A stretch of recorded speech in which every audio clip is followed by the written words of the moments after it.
Oke, Assalamualaikum warahmatullahi wabarakatuh, teman-teman sekalian. Jumpa lagi di Tadabbur Live pagi ini, hari Selasa, tanggal 5 Agustus 2025. 2 hari lalu saya kurang enak badan, jadi nggak live. Ya, Alhamdulillah sekarang udah enak lagi perutnya. Jadi kita bisa live lagi, membahas satu tema yang nggak tahu menurut teman-teman menarik atau enggak nih ya. Kalau menurut saya sih menarik gitu. Yaitu bagaimana membuktikan keberadaan Tuhan. Ya. Merujuk kepada apa kata Tuhan. Selama ini kan terjadi perdebatan ya antara ateis dengan umat Islam ya. Baik yang terjadi dalam forum diskusi ya, konfrontatif gitu kan, ataupun yang terjadi di media-media melalui penjelasan-penjelasan searah. Ya dari muslim searah, dari ateis searah gitu ya. Nah, lantas dari beberapa diskusi, dari beberapa apa namanya eh, forum-forum gitu ya. Bahkan saya ngelihat juga forumnya Guru Gembul dengan Ustadz Nuruddin gitu. Saya rasa umat Islam justru mengajukan argumentasi yang keliru ya ketika mereka membuktikan keberadaan Tuhan. Nah, untuk itu saya disclaimer dulu ya, saya umat Muslim. Ya, lihat baju saya habis sholat subuh tadi. Saya pakai baju gamis. Nah, saya umat Islam. Saya lahir dari keluarga Islam, ya bapak saya Islam, ibu saya Islam. Saya menempuh pendidikan S1 Gontor, ya, SMA-nya di Gontor, lulusan tahun 2009. Boleh tanya kalau tetangga teman-teman ada lulusan Gontor tahun 2009, tanya yang namanya Syarif, pasti dia tahu. Saya terkenal gitu. Ya, karena saya memang cukup terkenal dulu. Oke, tapi di pondok aja gitu. Nah, setelah itu saya melanjutkan studi S1 perbandingan agama di Universitas Darussalam Gontor. Dulu namanya masih Institut Studi Islam Darussalam, sekarang udah jadi Unida Gontor. Lulus tahun 2014. Setelah itu lanjut S2 di Pakistan. Jurusan Comparative Religion, perbandingan agama juga, cuman lebih banyak bahasa Inggris gitu. Nah, tahun 2016 sampai 17. Nah, alhamdulillah setelah itu saya apa namanya ngajar di Malaysia, sempat ngajar di Malaysia. Nah, sekarang domisili di Pontianak.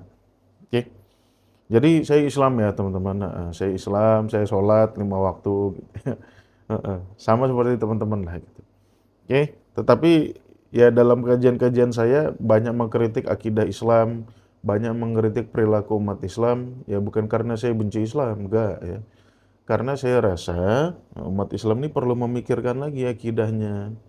Agar apa? Agar epistemologi akidah yang dibangun itu bisa menjadi epistemologi akidah yang komprehensif, koheren, rasional, dan logis. Oh, sekarang belum kah? Belum. Masih banyak sekali kontradiksi dalam akidah kita gitu.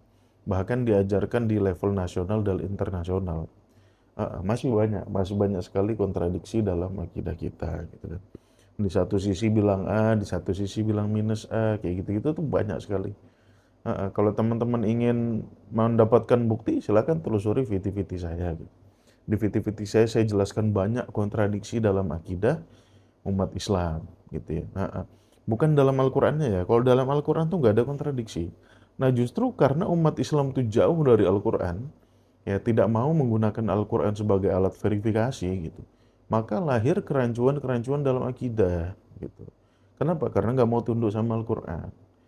Ya, oh enggak, umat Islam tunduk kok sama Al-Quran. Bukan tunduk, ngerujuk iya, tapi nggak tunduk gitu. Umat Islam merujukannya nomor satu Al-Quran. Tapi hanya sebatas rujukan. Rujukan, bukan tunduk gitu. Ya, kalau umat Islam hari ini, kalau dari akidah yang dibangun, saya lihat ya belum tunduk gitu. Kalau merujuk iya, kalau rujukannya kan di sekolah-sekolah, di kajian-kajian kita diajarkan rujukan Islam, Quran, hadis, ya kan?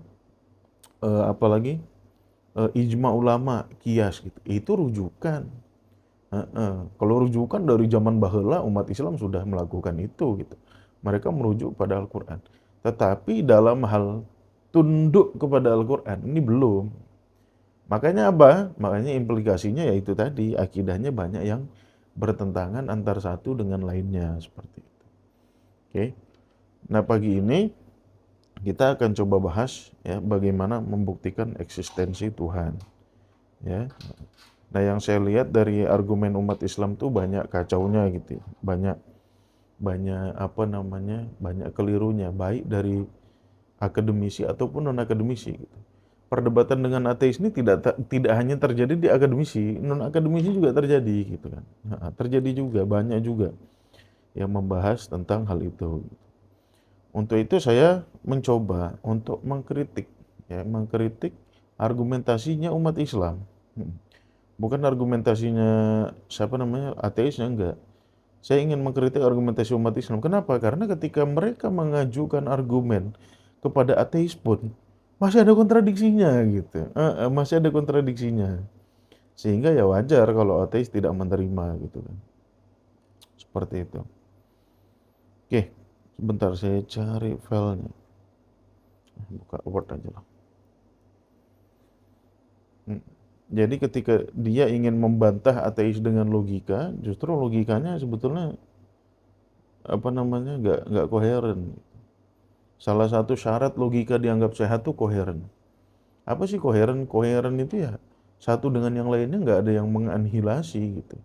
Tidak ada yang membantah satu dengan yang lainnya. Itu namanya koheren gitu. Nah, kalau akidah yang kita bangun ya satu akidah dibantah pakai akidah lain itu namanya nggak koheren gitu, ya. Oke, saya akan coba bacakan ya saya generate dari ChatGPT dan juga dari beberapa analisis saya ya, video-video umat Islam diskusi dengan ateis, bahkan umat Islam sama umat Islam itu sendiri ya. Seperti Guru Gembul sama Ustadz Nuruddin. Oke, argumentasi umat Islam yang biasa digunakan untuk apa namanya membantah ateis bahwasannya Tuhan itu ada atau membuktikan kepada ateis bahwasannya Tuhan itu ada. Yang pertama, ini yang umum nih, umum banget gitu ya. Umat Islam nih umum banget ngajukan argumentasi ini. Keberadaan alam semesta pasti ada yang mengadakan, ya kan? Ini argumentasi pertama nih. Nah, argumentasi ini kalau saya telusuri gitu ya, itu berawal dari sebuah premis bahwasannya alam semesta dulunya nggak ada, nihil. Ya.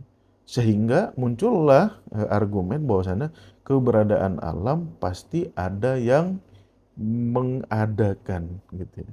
Nah, ini premisnya berawal dari bahwasannya alam semesta ini nggak ada, nihil, nggak ada sama sekali, nothing, nothingness, nihilness gitu ya. Nanti kita nilai argumentasi ini benar atau enggak gitu. Itu argumentasi yang pertama gitu kan. Argumentasi yang pertama itu ya logikanya sebetulnya bodoh-bodoh aja sih gitu ya. Alam semesta ini ada, itu pasti ada yang mengadakan gitu.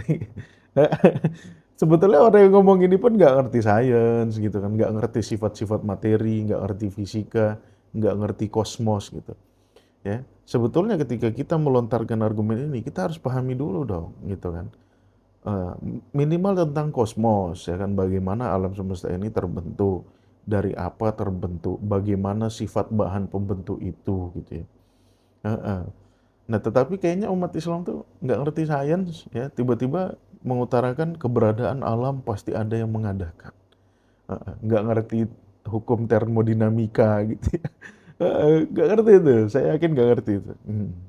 Ngerti pun dia nggak percaya, dia ingkari, dia kufuri. Padahal kufur terhadap alam semesta itu ya kufur terhadap Al-Quran juga gitu. Ya kan? Itu argumentasi umum yang pertama. Gitu. Kemudian yang kedua ya, tadi kan tentang keberadaan alam. Yang kedua tentang keteraturan alam. Nah, ini sering juga jadi argumentasi. Oh, lihat alam, ini teratur gitu. Artinya ada yang mengatur. Nah, terus ateis jawab, iya yang mengatur itu namanya hukum fisika bro gitu. Bukan Tuhan kata ateis gitu. Jadi apa namanya adanya keteraturan alam ini dijadikan argumentasi keberadaan Tuhan gitu ya. Itu argumen kedua. Ini argumen-argumen yang biasa saya dengar ya. Terus dari ChatGPT juga. Kemudian ketergantungan alam semesta. ya kan? Ketergantungan sebetulnya konteksnya berkaitan sama yang argumen yang pertama tadi. Alam semesta kan dulunya tidak ada, pasti ada yang mengadakan. Dan yang mengadakan itulah menjadi tempat bergantungnya alam. Gitu. Ya, ini dibalas lagi sama ateis. Iya, yang membuat alam ketergantungan itu namanya hukum fisika gitu. Itu tempat bergantungnya alam. Hukum-hukum fisik materi itu sendiri gitu kan. Seperti itu. Nah, jadi nggak ketemu nih gitu kan. Nah, kemudian yang keempat, adanya kesadaran manusia tentang entitas yang memiliki supremasi di luar dirinya. Heeh. Wah, ini bagaimana manusia kok bisa menyadari adanya Tuhan gitu. Bahkan sebelum nabi-nabi datang pun ya manusia kan percaya dengan animisme gitu ya. Animisme itu kepercayaan terhadap anim, ya, adanya nyawa, gitu, adanya jiwa di luar diri manusia. Kemudian ada juga paham-paham tentang dinamisme, gitu, spirit nenek moyang yang bersembunyi di balik pohon beringin, nah yang bersembunyi di balik batu kali. Nah itu argumen umat Islam gitu, bahwasanya sebelum Islam datang aja orang-orang itu sudah mencari gitu kan entitas apa namanya di luar dirinya seperti itu ya. Heeh. Nah hal ini dijawab lagi sama ateis gitu kan, yaitu tuh sebetulnya mekanisme adaptasi otak manusia terhadap apa, terhadap ketakutan ketakutan akan kematian dan bencana alam. Iya juga sih, karena dulu manusia itu ketika takut sama gunung meletus misalkan, ya udah dia nyembah gunung. Takut sama tsunami, ya dia nyembah laut gitu. Takut tertimpa batu kali, ya udah dia nyembah batu gitu. Takut diseruduk banteng, ya dia nyembah banteng. Jadi sebetulnya apapun yang ditakuti manusia itulah yang dijadikan apa namanya objek yang dia sebut sebagai anim tadi, atau bahasa lainnya Tuhan gitu ya, seperti itu. Kemudian takut akan kematian juga, seperti itu. Nah itu jawaban dari ateis gitu kan. Nah bahwasannya itu tuh cuma mekanisme adaptasi otak. Kesadaran manusia akan entitas di luar dirinya yang mempunyai supremasi, yang mempunyai apa namanya, yang paling hebat lah, gitu, yang balak-balak gitu ya. Itu hanya mekanisme adaptasi otak. Oke. Kemudian yang kelima, argumen yang kelima, sumber moral absolut. Yang ngatur moral itu cuma Tuhan gitu kan. Terus ateis jawab, ya enggak lah gitu. Manusia juga bisa ngatur moral sendiri gitu kan. Nah, moralitas itu sebetulnya lahir dari evolusi manusia kata ateis ya. Tidak ada yang bersifat universal. Nah, sedangkan umat Islam kan yakin sekali bahwasanya ajaran yang dibawa oleh Nabi Muhammad itu merupakan ajaran universal. Bisa berlaku dimanapun seperti itu. Ya. Kemudian argumentasi yang keenam adalah mukjizat Al-Quran. Ya, bahwasannya Al-Quran itu hebat, Al-Quran itu fenomenal gitu ya. Dia tidak mampu dibuat oleh siapapun, ya kan? Oleh manusia siapapun gitu ya. Tetapi jawaban ateis balik lagi gitu. Ya Al-Quran memang hebat, karya hebat gitu. Tapi bukan dari Tuhan. Itu sebatas dari Muhammad. Kata mereka gitu. Ya kan? Nah ini saya rangkum ini kurang lebih 6 argumen ya yang biasa digunakan umat Islam ya, untuk membuktikan adanya Tuhan, keberadaan Tuhan kepada ateis gitu ya.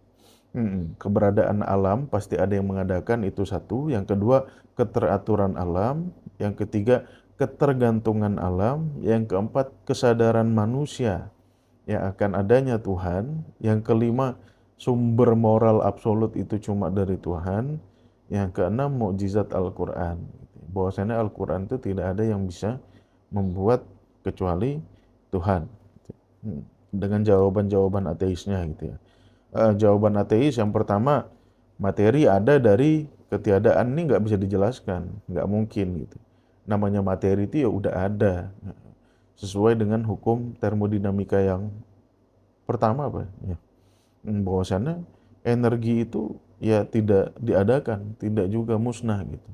Jadi dia sudah ada, tidak pernah nihil gitu, selalu ada. Oke. Kemudian yang kedua tadi keteraturan alam, ya itu kata ateis ya keteraturan itu karena adanya hukum fisika gitu kan. Kemudian ketergantungan alam. Nah ini pun nggak logis ya kan, karena tidak semua hal butuh sebab pertama ya atau dikatakan sebagai causa prima. Saya yakin umat Islam ngomong causa prima pun nggak paham gitu, konsep causa prima itu seperti apa gitu. Saya pernah dengar di podcast-podcast mana gitu, ngomong causa prima.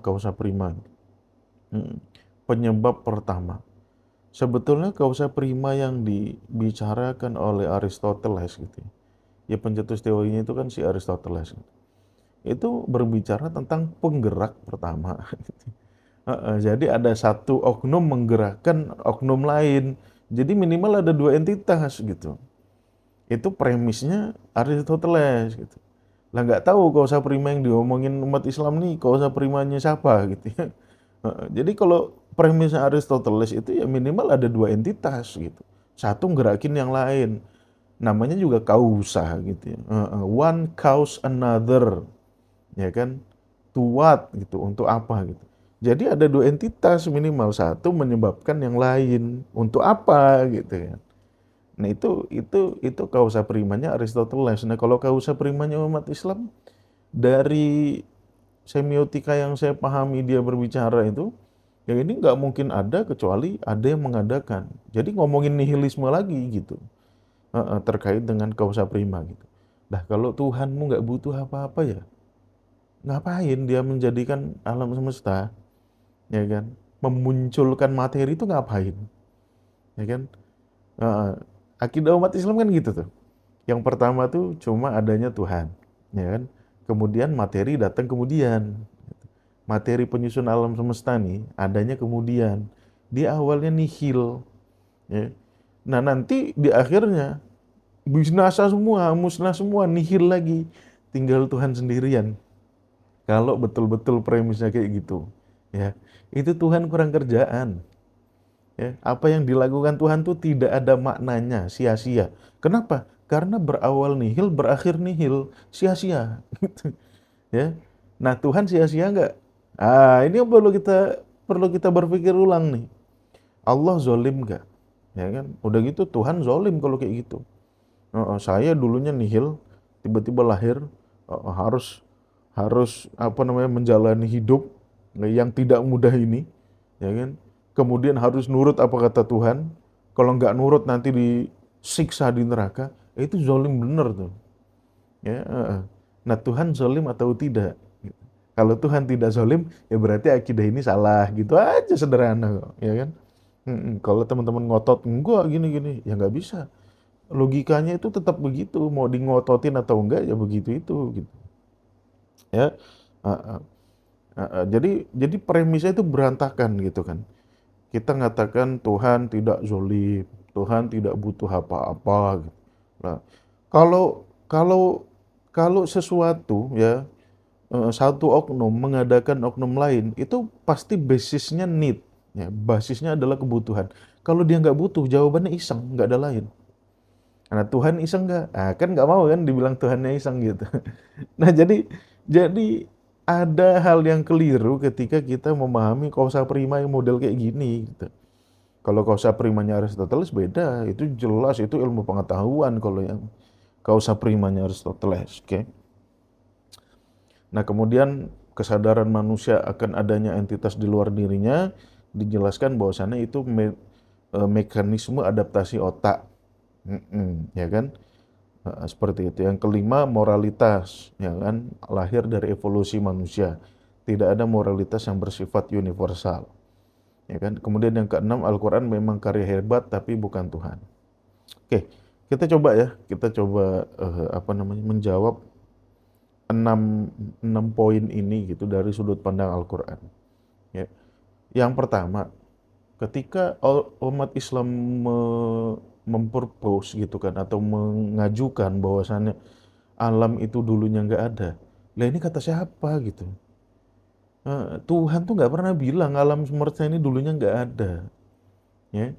Tuhan cuma bilang alam semesta ini dulunya itu rotkon, dulunya nyatu padu. Ya, di surat Al-Anbiya ayat 30. Awalam yarul ladzina kafaru annas samawati wal ard kanata rotkon. Langit dan bumi dulunya nyatu, ya kan? Nah ini kan Tuhan udah bilang, bukan dulunya nggak ada gitu, dulunya nyatu.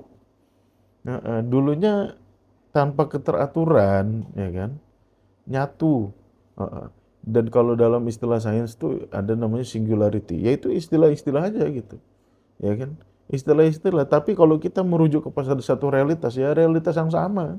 Kalau lihat dari penggambarannya sih, gitu kan. Fafataknahuma, kemudian kami pecah. Nah ini satu titik di mana mulainya sejarah material yang ada di alam semesta ini. Gitu. Sebelum itu nggak ada ruang dan waktu, gitu kan. Nah, jadi ketika umat Islam mempropose, mengajukan bahwasanya keberadaan alam ini ada yang mengadakan dengan premis bahwasanya alam semesta sebelumnya nihil, nah itu nggak Qur'ani gitu. Salah itu secara Quran, ya. Makanya ketika bertemu sama logika nggak nemu, ya. Dia bertentangan dengan hukum termodinamika. Ya, termodinamika keberapa tuh ya? Pertama kalau nggak salah. Hukum termodinamika.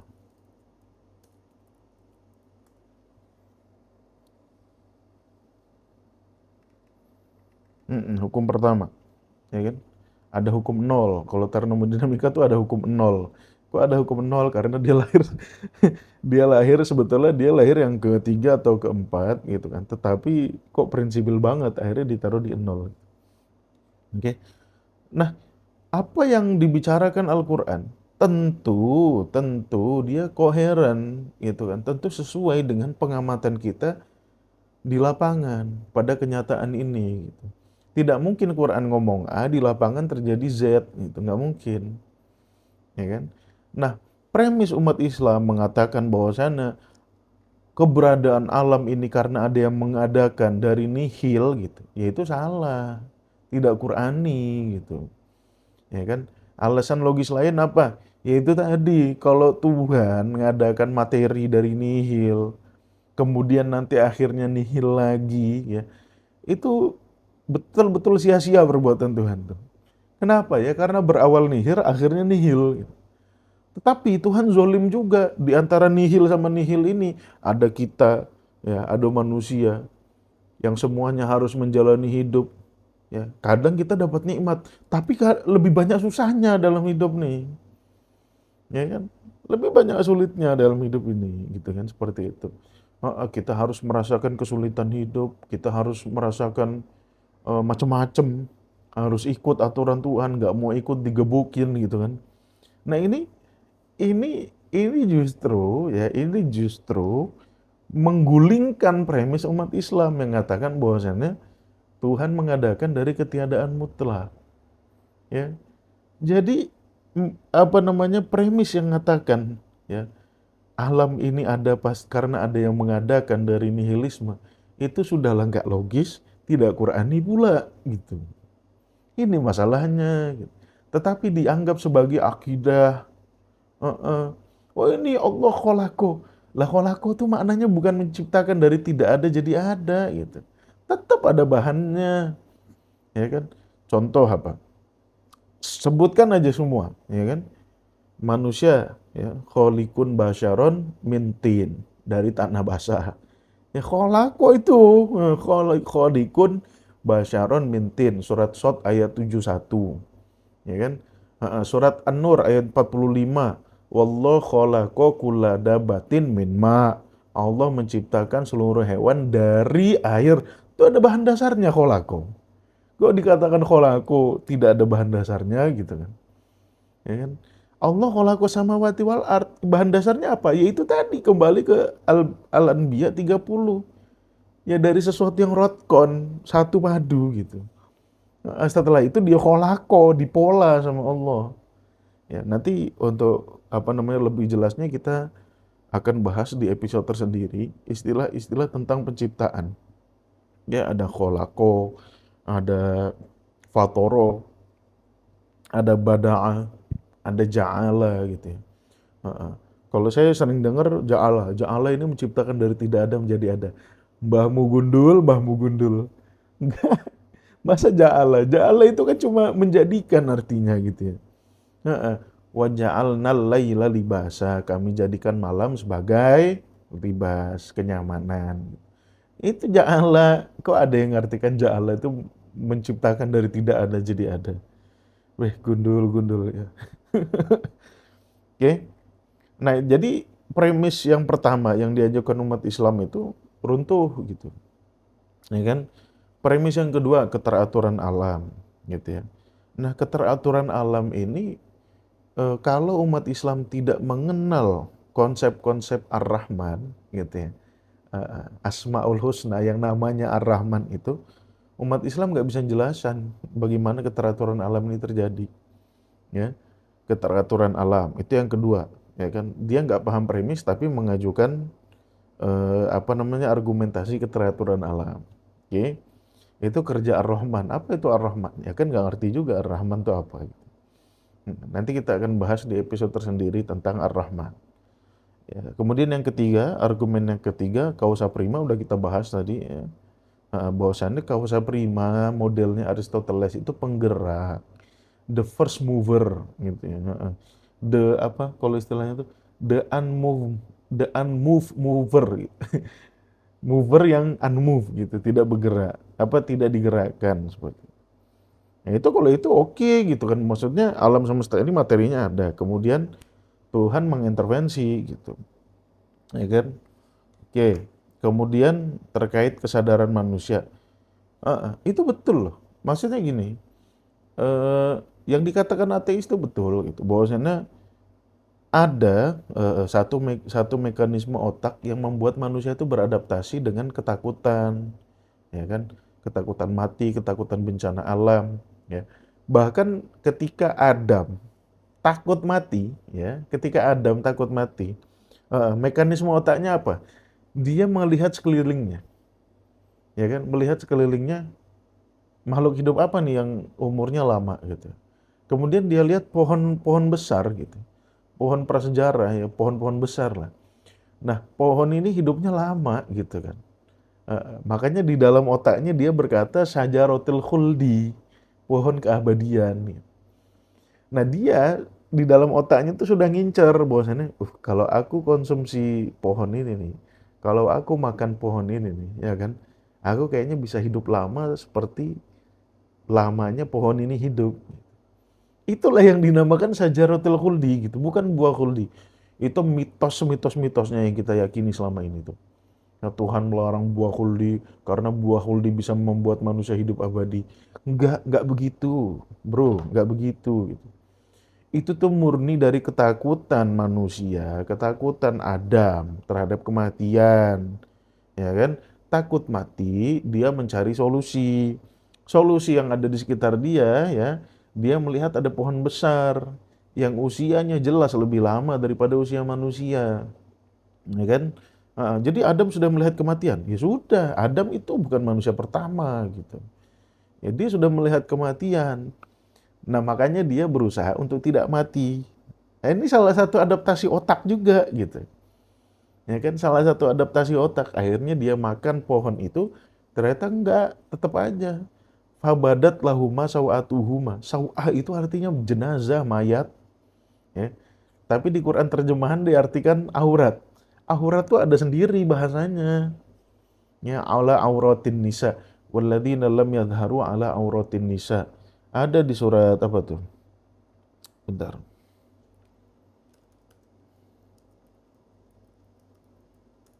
Auratin nisa.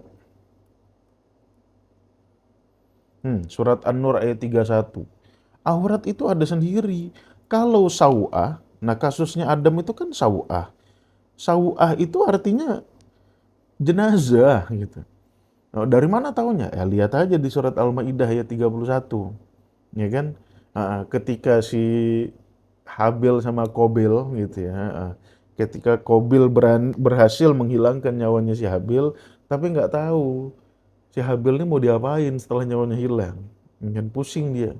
Akhirnya Allah mengutus Gagak untuk menjelaskan, ya untuk memperagakan kepada si Habel itu bagaimana caranya mengubur mayit. Itu di situ mayit digunakan kata sau'ah gitu.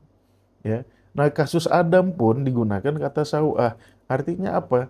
Ya artinya setelah makan pohon yang dia anggap bisa hidup abadi itu, ternyata tetap ada yang mati gitu. Nggak ngefek dia makan pohon itu tuh.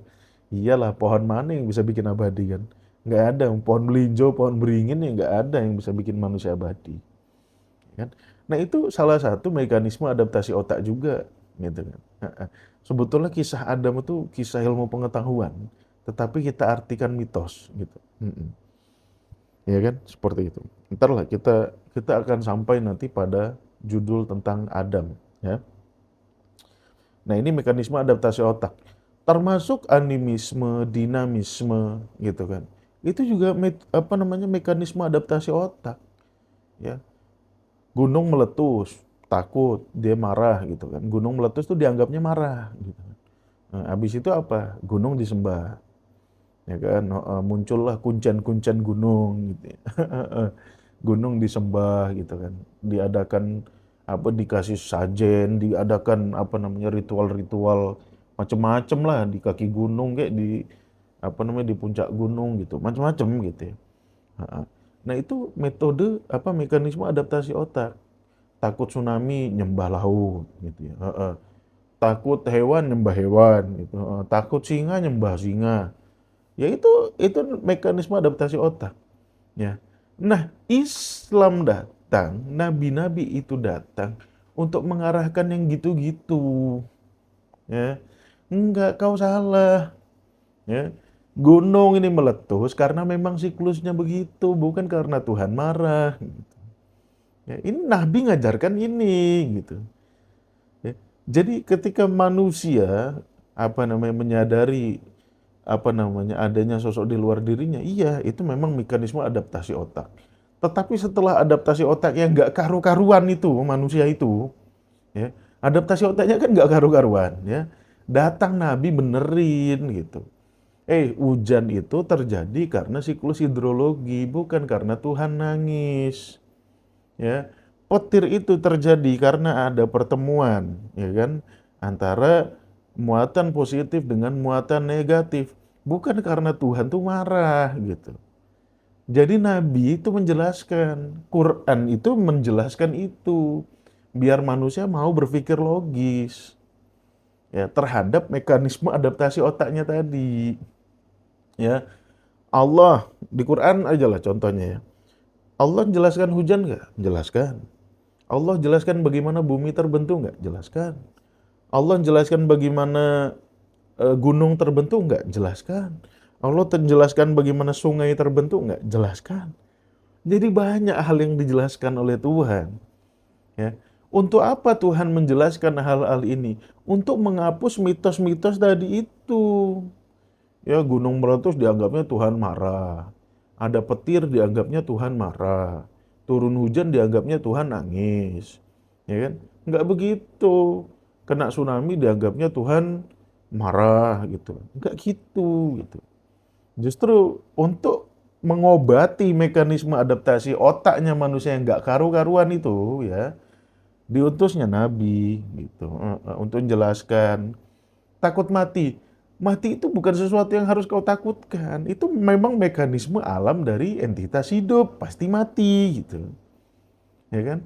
Tapi umat Islam pun nakut-nakutin orang pakai kematian. Loh, kematian itu keniscayaan. Ya. Mau kau beriman gak beriman tetap mati gitu. Ya kan?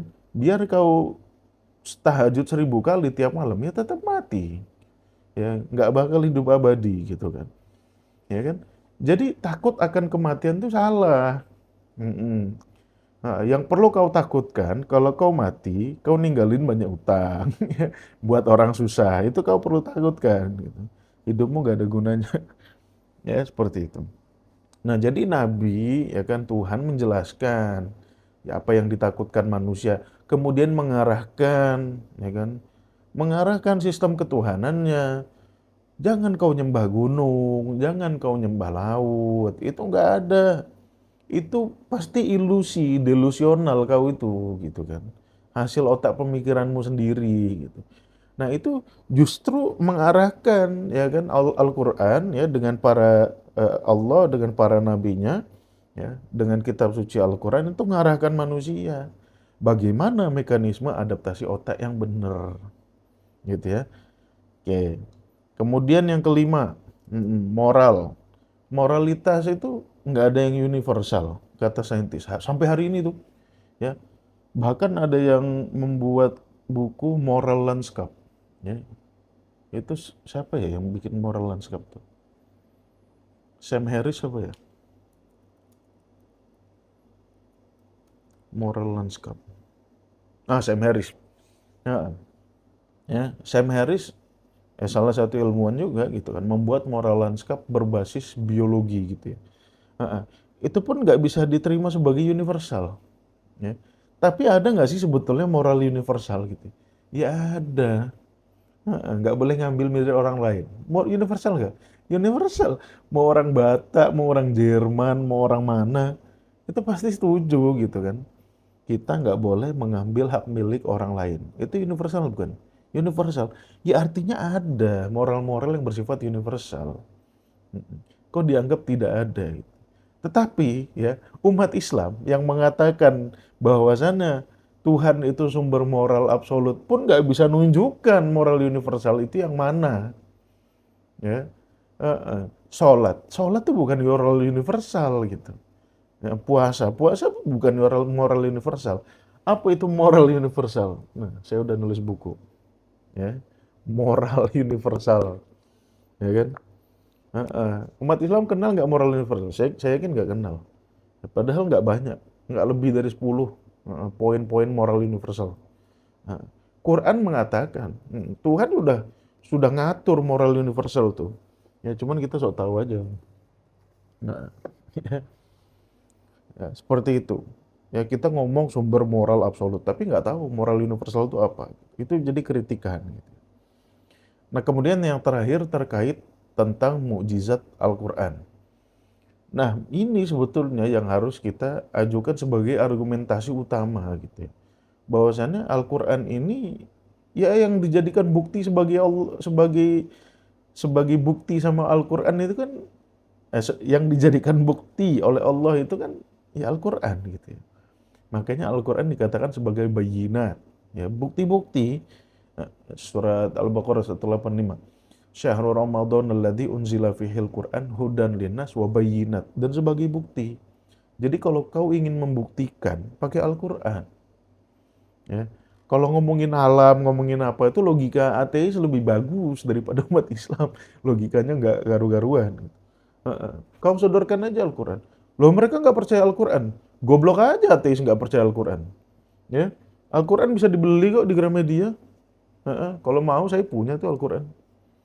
Nggak percaya tuh nggak percaya isinya, bukan nggak percaya fisiknya gitu. Ya, fisiknya ada Al-Quran. Ya jelas 30 juz dia bisa beli. Ya ateis bisa download gratis, bisa akses gratis di tanzil.net gitu. Empiris, Quran itu empiris loh. Iya kan? Bukan abstrak Quran tuh. Dia nggak percaya Tuhan tuh kan karena abstrak. Nah Quran itu kan empiris, bisa dilihat, bisa dia baca, bisa dia pelajari. Ya kan? Nah, jadikanlah Al-Quran ini sebagai modal kita untuk membangun argumen. Ya kan, bahwasannya Tuhan itu eksis, gitu kan. Ya, sebelum bahas itu, ya kan, saya coba, berusaha membaca bagaimana ateis atau orientalis lah ya, spesifiknya gitu ya, mengatakan tentang Al-Quran ini gitu ya. Apa kata mereka tentang Al-Quran? Pertama, dulu umat Islam itu sering disebut sebagai Muhammadanisme, ya. Karena kita ngikutin Muhammad, gitu. Awal-awal ada masanya, ya. Saya pernah baca kajian, saya pernah membaca jurnal-jurnal yang mengatakan bahwasannya umat Islam tuh dulu dikatakan aliran Muhammad, Muhammadanisme, dikatakan sebagai aliran Muhammad kita. Kenapa? Karena kita ngikutin Muhammad, ya kan? Suara bising. Oh, ada ikon. Saya udah pasang AC soalnya. Mm. Suara bising tuh dari ikon, tak apalah. Eh, suara, oh kedap-kedip, lowbat. Sorry, sorry, sorry. Sorry, sorry, lowbat. Yang mic untuk ininya lowbat.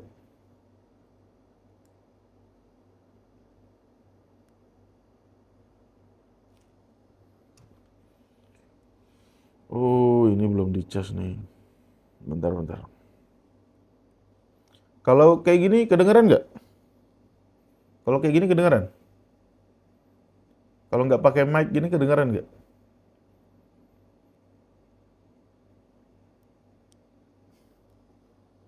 Bukan noise, ini apa namanya? Ini mulai apa namanya? Mulai kacau nih.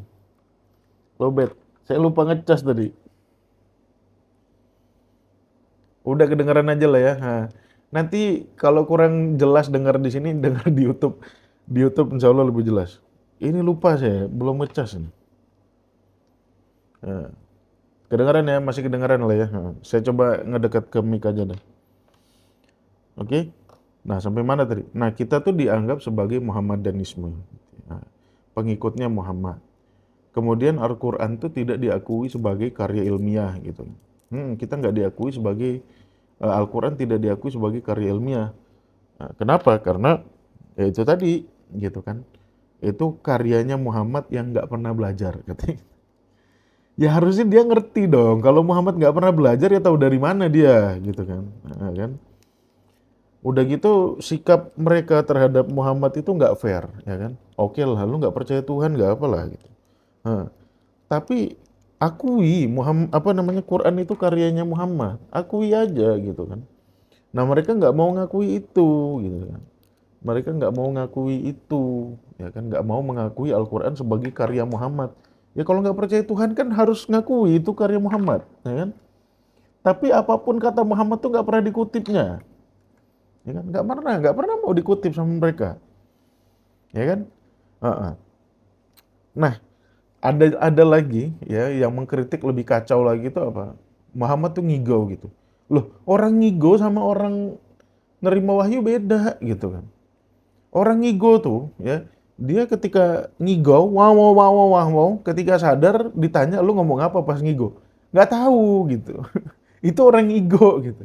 Lah Nabi Muhammad dapat wahyu ngomong wow wow wow wow, wow, ketika sadar dia bisa ngulangin dengan jelas gitu.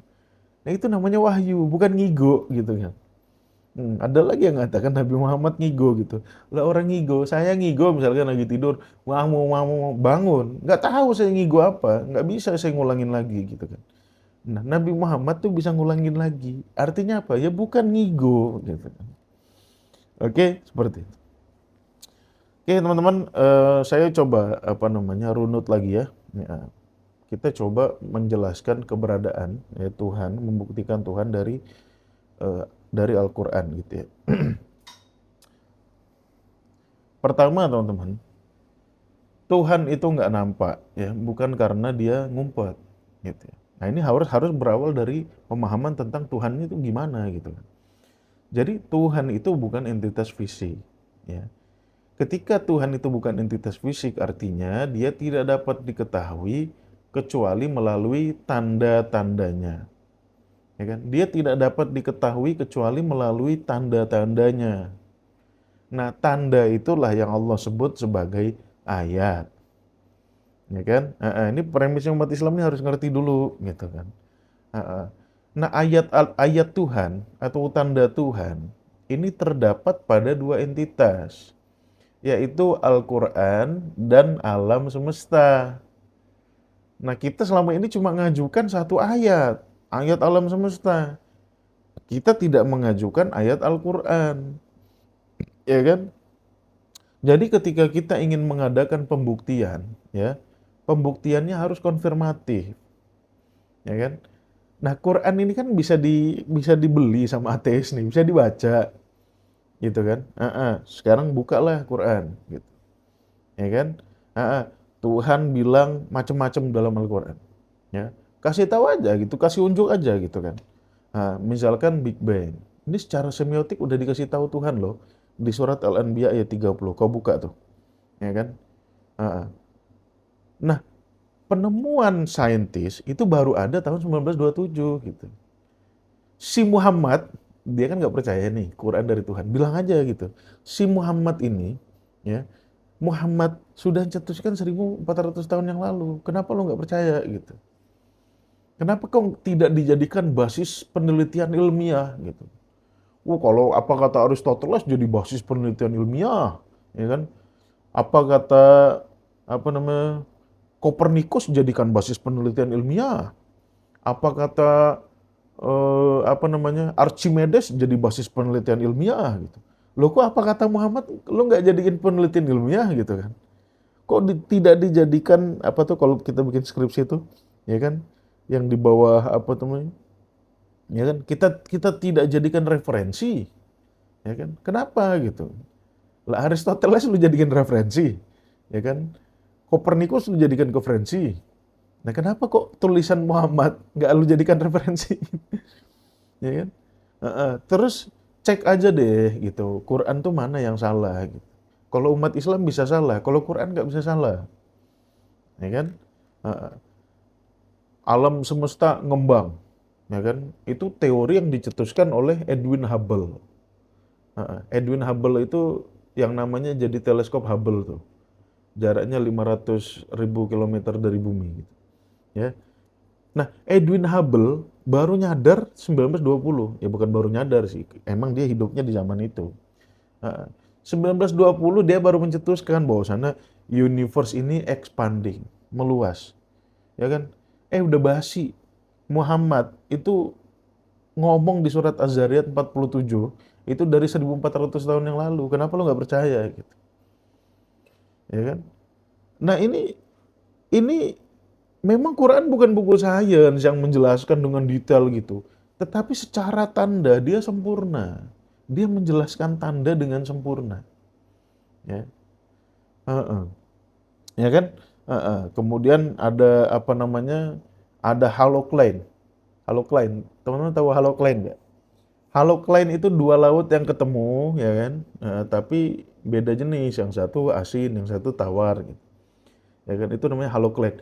Nah, halocline itu baru ditemukan sama oceanographer, orang Perancis. Ya kan? Baru kapan? Ya baru abad 20. Muhammad udah ngomong 1400 tahun lalu gitu. Ya kan? Nah, jadi kalau kau masih nganggap Quran ini karyanya Muhammad, goblok aja gitu aja. Ya. Kalau ada ateis masih nganggap Quran itu karyanya Muhammad, ya blow on aja gitu. Ya kan? Tetapi kalau ngaku itu karyanya Muhammad harus fair dong. Harus bisa dijadikan rujukan ilmiah dong. Ya kan?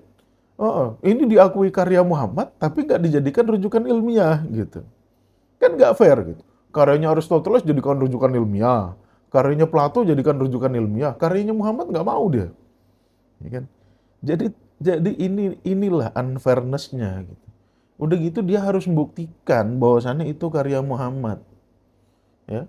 Ya, Muhammad aja bilang bukan karya aku ini, gitu. Ya kan? Muhammad nggak pernah belajar, di mana belajarnya gitu. Tetapi ya kalau Albert Einstein, Oppenheimer, ya Stephen Hawking, ya siapa lah neuroscientisme sekarang ngumpul bareng di lapangan banteng sono, bikin seperti Al-Quran, nggak bakal mampu. Ya. Nah, kenapa Muhammad dikatakan mampu membuat Al-Quran? Nah, ini yang jadi masalah, gitu kan. Oke. Nah, jadi ini cara kita ya, ini cara yang Allah tunjukkan kepada manusia, ya kan, melalui ayat-ayat Al-Qur'an, ya kan. Melalui substansi Al-Qur'an itu sendiri, ya. Aku sih biar dikatakan ya biar Nabi Muhammad itu pintarnya kayak Albert Einstein, kayak Stephen Hawking. Aku nggak percaya Quran itu dari Muhammad gitu. Ya kan? Jadi kalau bukan dari manusia, dari siapa lagi? Dari kecoa kan nggak mungkin. Dari sapi, nggak ada sapi bisa bikin kayak gitu. Dari domba, ya, dari kalajengking di Arab sana, ya dari kadal gurun, ya nggak ada. Otomatis dari entitas yang adanya di luar manusia. Terserah kau mau nyebut apa, ya. Mau nyebut Tuhan kek, mau nyebut apa kek, gitu kan. Tetapi entitas itu ada. Ya kan, seperti itu. Nah, jadi begitulah ya versi Al-Quran ya menjelaskan kepada orang yang tidak percaya Tuhan. Tapi orang yang percaya Tuhan ini bukan gak ada masalah, ya masalah juga, gitu kan? Masalahnya apa? Kekurangan ilmu pengetahuan. Ya, seperti tadi itu, alam semesta tidak diciptakan dari ketiadaan mutlak. Ini kata siapa gitu? Kita nggak punya ilmu pengetahuan, nggak ngerti konsep causa prima, ya kan? Nggak ngerti konsep Ar-Rahman, ya kan? Udah gitu, umat Islam tuh kebanyakan hanya Islam, ya kan? Nggak iman gitu. Oke lah, Tuhan itu gini ya, dengan adanya Quran ya, Tuhan sebetulnya pengen ngatur kita. Udah sederhananya gitu aja. Nah, tetapi orang yang ngatur ini ya atau entitas yang ngatur ini harus punya pengetahuan dong, ya kan? Tentang apa yang diaturnya dan siapa yang diaturnya, gitu kan? Entitas yang mengatur manusia harus punya pengetahuan tentang apa yang diaturnya dan siapa yang diaturnya. Nah, untuk membuktikan ini, ya kan, Tuhan menjelaskan ya bagaimana alam, bagaimana manusia, bagaimana Tuhan. Ya kan, apa itu alam, apa itu manusia, apa itu Tuhan. Ini dijelaskan sama Tuhan, ya. Nah, ketika Tuhan sudah menjelaskan, ya, sudah membuktikan bahwasannya dirinya tahu segala sesuatu, barulah nanti Tuhan menentukan bagaimana perilaku manusia terhadap alam semesta, terhadap Tuhan, terhadap sesama manusia. Gitu loh. Jadi pada dasarnya Allah pengen ngatur perilaku kita. Tapi yang ngatur ini harus, nah kalau kata netizen kan harus donatur gitu. Yang ngatur itu harus maha tahu gitu. Ya kan? Dan maha baik gitu. Jangan maha tahu tapi nggak maha baik. Contohnya kayak kayak pemerintahnya Konoha itu. Maha tahu tapi nggak maha baik gitu. Ya. Pemerintah Konoha gitu ya. Jahat sekali pemerintah Konoha itu. Ya kan korupsi merajalela, rakyat ditipu gitu kan. Itu pemerintah Konoha. Dia maha tahu tapi nggak maha baik. Kalau Tuhan tuh maha tahu dan maha baik. Makanya aturan-aturan Tuhan itu ada aspek ontologisnya, ada aspek epistemologisnya, aspek aksiologisnya. Nah, orang-orang yang dikatakan Islam memang ada poin plusnya. Gitu. Dia ngerti epistemologis. Tapi ya, saya meragukan dia ngerti ontologis dan aksiologis. Makanya ada beberapa orang Arab Badui ya yang datang kepada Nabi, ya kan? Eh, Mereka berkata kepada Nabi bahwasanya kami telah beriman. Ya, ada di surat apa tuh? Surat Al-Hujurat ayat 14. Ya. Qolatil a'robu amanna. Orang-orang Arab berkata, kami telah beriman. Ya. Tapi kata Tuhan enggak. Ya mungkin lu ngerti epistemologi, mungkin kau melakukan epistemologis, melakukan apa kata Nabi. Tetapi belum tentu kau ngerti gitu kan. Apa aspek ontologisnya, apa aspek aksiologisnya gitu. Makanya kata Tuhan apa? Kulam tu'minu. Enggak, kalian tuh belum beriman. Nah, jadi kalau umat Islam hari ini ya cuma sholat, zakat, puasa, sedekah tanpa ngerti apa yang dibalik itu, ya, itu cuma Islam aja gitu. Ya. Kalau orang beriman, dia ngerti aspek ontologisnya, epistemologisnya, aksiologisnya. Ya. Nah, kulu aslamna, katakanlah kami sudah berislam. Walamma yadkhulul iman fi qulubihim, tetapi iman belum masuk ke dalam kalbunya, belum masuk ke dalam otaknya. Intuti Allah wa rasulahu la yalitkum min amalikum syai'a. Ya kan? Kalau kalian taat kepada Allah dan Rasulnya, dia tidak akan mengurangi pahalamu sedikit pun. Ya oke, kalian oke, kalian taat kepada Rasul ya kan, kepada Allah gitu. Kalian sholat, kalian ini. Tetapi katakanlah kalian baru berislam saja, belum beriman gitu. Ya. Tetapi apapun itu ada nilainya di mata Tuhan. Tetapi itu belum sempurna, ya kan? Kalau kamu tidak masuk ke tahap iman, tahap pengetahuan tentang apa yang kamu lakukan, ya kan? Islam itu ad-din, cara hidup, ya kan? Ngomongin tentang epistemologi gitu. Tetapi apa yang dibalik itu, ya itulah aspek ontologis, epistemologis, aksiologis. Nah, orang beriman ini orang yang ngerti ketiga aspek ini gitu. Dari ajaran yang Allah ajarkan kepada kita. Oke? Seperti itu. Ya. Jadi ketika kita ingin membuktikan keberadaan Tuhan, ya bawa Al-Quran. Kau percaya nggak ini kata Tuhan? Oh, aku nggak percaya, berarti kata Muhammad. Nah, yuk cek isinya gitu.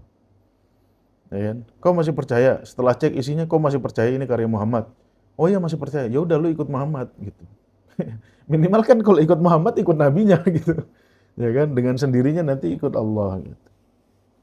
Ya, seperti itu. Nah, jadi dalam menyusun argumen tuh harus koheren. Nah, selama ini orang Islam menyusun argumen aja nggak koheren. Ya, ada satu sisi yang benar gitu kan. Dia membawa mujizat Al-Qur'an, oke, itu fine gitu kan. Nah, tetapi ada yang nggak benar gitu. Dia bawa keteraturan alam itu bagus, itu benar gitu. Tetapi bahwa mengajukan bahwasannya alam semesta ini mulainya dari tidak ada itu salah gitu. Itu tidak Qur'ani. Nah, argumentasi yang nggak koheren jelas kalah sama argumentasi yang logis yang koheren. Seperti itu. Oke, itu teman-teman yang bisa kita bahas pada pagi hari ini. Besok nanti kita akan bahas tentang kalau Tuhan tidak ada, alam semesta ada apa enggak? Eh, Besok kita akan bahasnya. Kalau Tuhan nggak ada, alam semesta itu tetap ada atau tidak? Makanya bagi yang belum follow akun Guru Mulia. Ya, nanti rekaman ini mungkin suaranya kurang jelas di sini karena mic-nya habis baterainya. Yang nyala cuma yang mic dari YouTube aja. Nanti silakan saksikan ulang di YouTube. Itu aja teman-teman. Makasih banyak yang udah give. Makasih banyak yang udah nyaksikan juga dari awal. Udah jam 6:10. Mudah-mudahan teman-teman selalu diberikan kelancaran dalam rezeki, ya, diberikan kelancaran juga dalam segala urusan. Jumpa lagi besok ya. Yang belum follow akun Guru Mulia silahkan follow. Yang belum subscribe akun Tadabbur Institute ya di YouTube silahkan subscribe. Linknya ada di bio saya. Bagi yang mau beli buku Moral Universal tadi ya silahkan kontak nomor admin yang ada di bio saya. Silakan. Oke, itu ya teman-teman ya. Mudah-mudahan banyak ateis yang masuk Islam ya, dengan adanya konten-konten saya, dan alhamdulillah ada sih 1-2 orang mah gitu ya. Yang tadinya udah agnostik gitu ya. Tadinya udah ateis gitu. Masuk Islam lagi. Kenapa? Karena ngelihat kajian saya logis gitu. Ya saya sih cuma nyambung lidah aja, saya cuma menerangkan Al-Qur'an gitu. Tapi kalau konten-konten saya bermanfaat ya alhamdulillah bisa mengembalikan orang yang tadinya mau murtad, tadinya agnostik, ateis gitu karena ya ajaran Islam gak logis gitu. Ya alhamdulillah sekarang udah masuk Islam lagi. Makasih banyak teman-teman ya.